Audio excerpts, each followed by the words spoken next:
हाय दोस्तों, आज लेके आ गया चिकन ग्रेवी।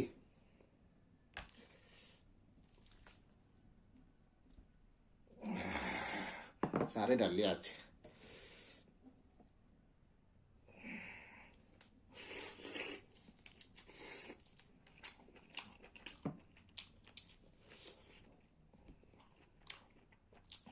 आलू भी डाला हुआ है।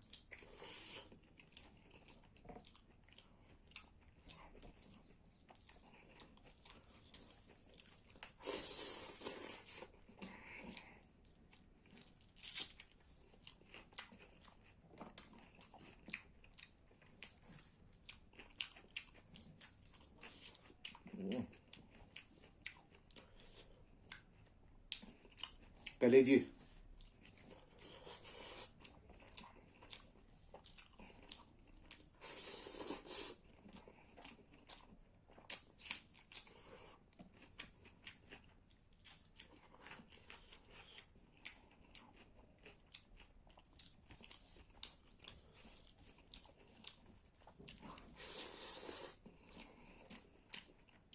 आलू।